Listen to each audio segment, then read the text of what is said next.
Good morning, Miami Art Studio, and welcome back to another episode of Moss News.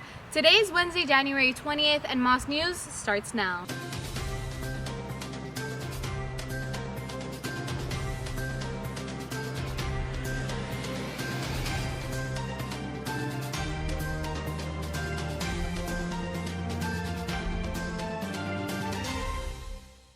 You're watching Moss News.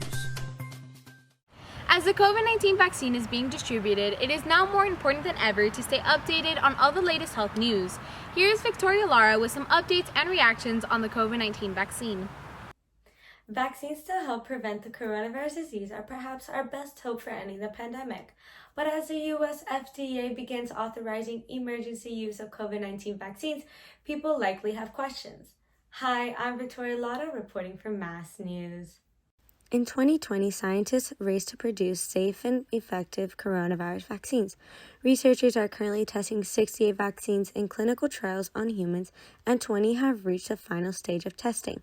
At least 90 preclinical vaccines are under active investigation on animals. The purpose of the vaccine is the cure for the pandemic, that we will not have the pandemic no more.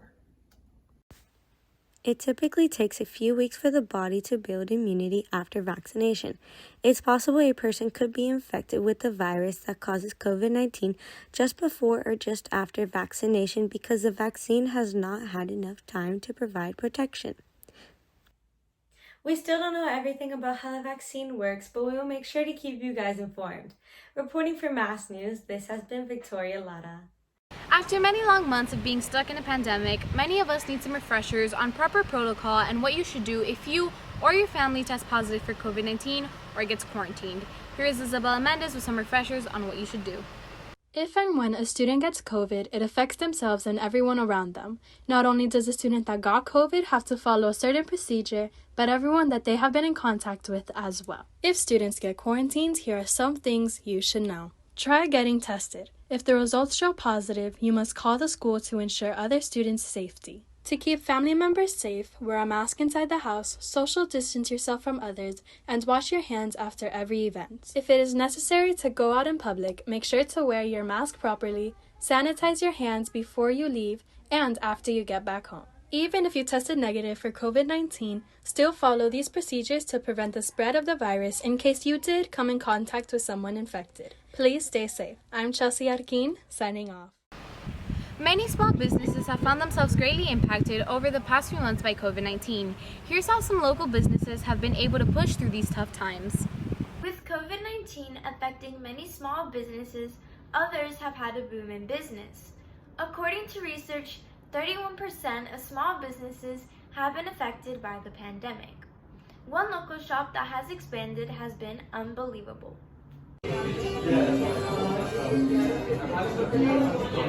In October 2020, Unbelievable started as a food truck, and by the end of December, they opened a location in Kendall. This is a bold move for a small business to do during a pandemic, possible due to great responses from customers, but they're making it work. With the menu of different aceibles, smoothies, and empanadas, this isn't your ordinary cafe. Well, supporting small businesses helps our local economy because it decreases the unemployment rate, helps grow within the community. With people confined to their homes, online shops like Shein, Romwe, and Amazon have had a huge rise in sales and are continuing to grow. While online stores have done well this pandemic, small businesses have been shutting down left and right. Next time, when you're thinking about shopping at a small or large retail establishment, think about which one truly gets affected by the economy. I'm Cameron Gonzalez on Mass News, signing off. After 5 years in the making, the Zoo Miami Conservation Center finally opened up its doors to the public this past weekend. Here's Andrea with more on the story. Zoo Miami has recently opened a new conservation center meant to introduce and educate others about how to make positive impacts on the environment. Hi, I'm Andrea Barzana giving you an inside look at this new encounter. The Conservation Center is an interactive learning experience with activities such as Habitat Whack-A-Mole, where people can get rid of threats to the environment by whacking them away, What's the Poop, a game where you can race against others to see how many balls you can get in a basket, Find a Shared Habitat, an activity which you can find how your daily life influences the habitat around us, and finally, the most eye-catching feature, a huge python that you can even crawl through. We came up with the idea about 5 years ago, and we actually started design 3 years ago. We know we wanted the whole exhibit to be about conservation. We also wanted to be about the connections between wildlife and people and how everything has to work together. What's really exciting about it is that people are using it even better than we thought that they were going to. And we're actually surprised at the amount of people that are reading that information and coming out of the exhibit with the idea that we really wanted to get people to understand. Not only has the Conservation Center been great in the eyes of kids that visit, even adults can learn from the information provided. I thought the exhibit was great. It's very educational, very hands-on, great for small children, and there's a lot of great games for them to play. So, if you want to have a fun and educational experience, the Zoo Miami Conservation Center is a place for you. I'm Andrea Barcena, signing off. And now on to your weekly weather forecast. This Friday, we can expect a high of 82 with a low of 59 and a 10% chance of rain. As for Saturday and Sunday, we can expect a high of 82 and a low of 64 with a 10% chance of rain on both days. If you're planning on heading out this weekend, don't forget your sunglasses when you head out the door. Thanks for tuning into this week's episode of Moss News. Make sure to follow all our social media accounts to stay updated on all the latest school news.